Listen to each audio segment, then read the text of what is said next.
How old are you? 33. You're 33-year-old. You figured out how to get all of those piercings, right? You figured out how to get the nails. You figured all of that out on your own. You need to figure this out on your own. Is there anything else you need from me?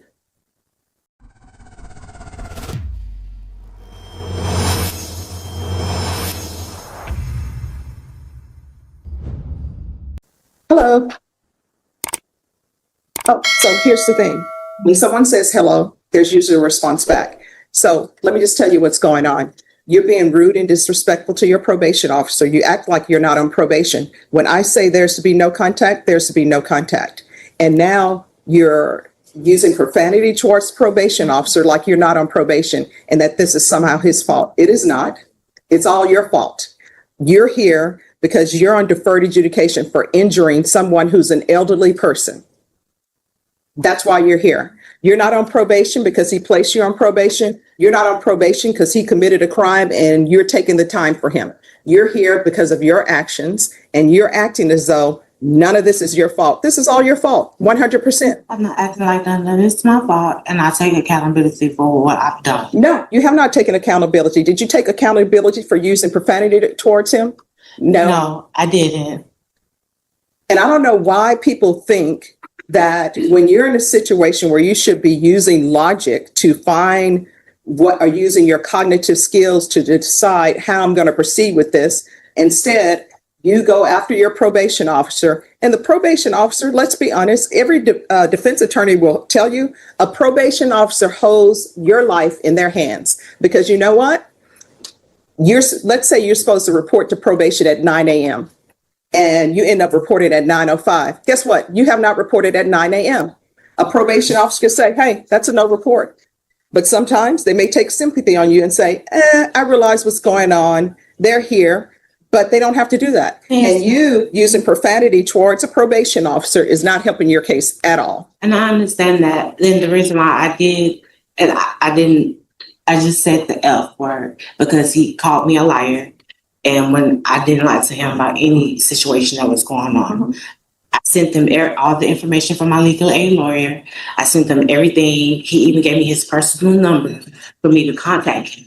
When I had to go to the emergency room and had to get a blood transfusion, he even offered to take me there.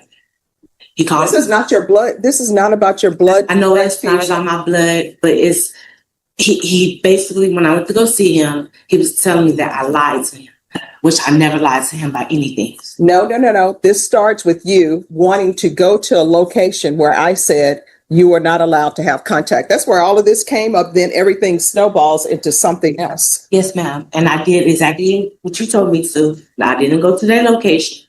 I filed my police reports. I did everything that I could do without going to that location. All right, so then that was it. I don't know. What do you expect him to do? Like, I like for people to just put their cards on their table. Sometimes people are like, judge, but I like everybody to have an understanding. So you go to him because you want to go to a location and retrieve items when I told you couldn't go to that location. So we're back to the point. What did you want him to do?